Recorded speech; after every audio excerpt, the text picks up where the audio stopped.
25 जून 1977 को देश में आपातकाल घोषित कर दिया गया। इसके बाद देश में तेजी से घटनाएं बदलने लगीं।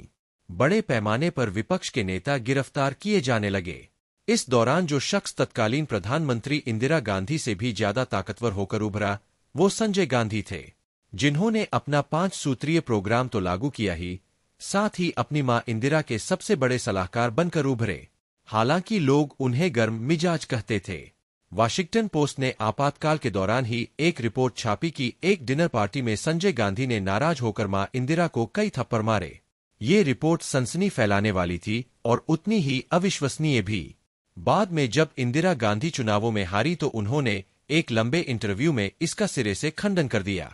संजय तब जितने ताकतवर बनकर उभरे, उतने ही विवादास्पद भी। उन्हें तब देश का भविष्य का प्रधानमंत्री माना जा रहा था। ऐसा माना जाने लगा था कि इंदिरा गांधी उन्हें उत्तराधिकारी के तौर पर तैयार कर रही है। हालांकि मां के साथ उनके बर्ताव को लेकर तमाम तरह की अटकलें 80 और 90 के दशक में लगती रहीं। आपातकाल के दौरान पूरे देश में ये अटकल सबसे ज्यादा फैली कि संजय ने एक डिनर पार्टी में सार्वजनिक तौर पर मां को कई थप्पड़ मारे। एक विदेशी अखबार वाशिंगटन पोस्ट ने तो इस पर रिपोर्ट ही छाप दी। भारत में तब किसी मीडिया ने इसे जगह नहीं दी। पुलित्जर पुरस्कार प्राप्त पत्रकार लेविस एम साइमंस तब दिल्ली में वाशिंगटन पोस्ट के करेस्पोंडेंट थे। आपातकाल लगाया जा चुका था। उन्होंने अपनी एक खबर में दावा किया कि संजय ने दिल्ली में एक प्राइवेट डिनर पार्टी में मां इंदिरा को कई थप्पड़ मारे थे। स्क्रोल वेबसाइट ने बाद में साइमंस से इस बारे में ईमेल पर बात की। तब साइमंस ने बताया कि ये खबर उन्होंने किस आधार पर कैसे छापी, कैसे उन्हें इसका पता लगा। जब ईमेल के जरिए स्क्रोल ने उनसे पूछा, आपने वाशिंगटन पोस्ट में इंदिरा को थप्पड़ मारे जाने संबंधी स्टोरी की तो सूत्र का नाम क्यों नहीं दिया? ये घटना कब हुई? संजय ने ऐसा क्यों किया था? उन्होंने जवाब लिखा, ये घटना आपातकाल लागू होने से पहले एक प्राइवेट पार्टी में हुई। मैंने इसको तुरंत नहीं लिखा, बल्कि इसे रख लिया कि बाद में करूंगा।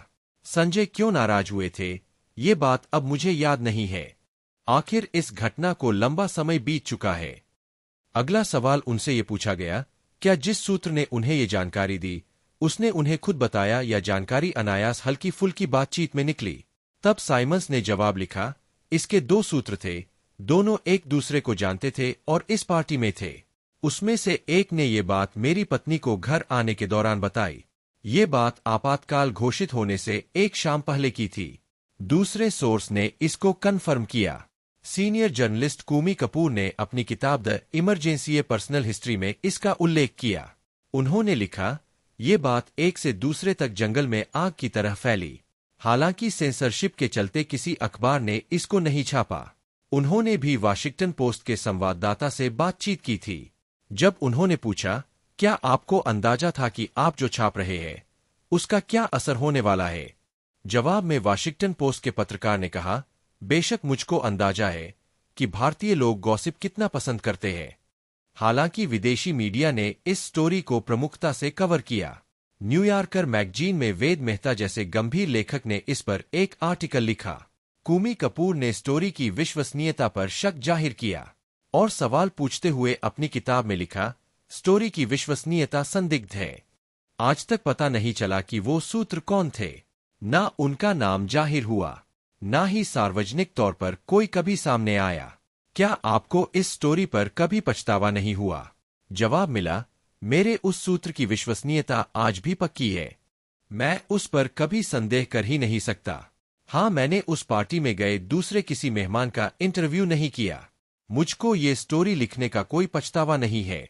मैं मानता हूं कि इस स्टोरी के जरिए जाहिर हुआ कि मां और बेटे के बीच कितने अजीब संबंध थे, और तब जबकि इसका सबसे ज्यादा असर भारत के लोगों पर पड़ा। सवाल किया गया कि क्या आपकी इसके बाद फिर इंदिरा या उनके परिवार में किसी से मुलाकात हुई? जवाब मिला, आपातकाल के बाद मोरारजी देसाई ने प्रधानमंत्री बनते ही मुझको और एक ब्रिटिश जर्नलिस्ट को वापस बुलवा लिया। मैं तब इंदिरा गांधी से भी मिला, लेकिन मैंने उनको ये नहीं बताया कि वो स्टोरी मैंने लिखी है। लेकिन एक अन्य प्राइवेट पार्टी में राजीव गांधी और उनकी पत्नी सोनिया आई हुई थीं। वहां सबके सामने ये कहा गया कि वो थप्पड़ की स्टोरी लिखने वाला पत्रकार मैं ही था। तब राजीव ने मेरी ओर देखा और मुस्कुराने लगे। उन्होंने कुछ नहीं कहा। सोनिया जरूर कुछ नाराज लग रही थी, लेकिन उन्होंने भी कुछ कहा नहीं।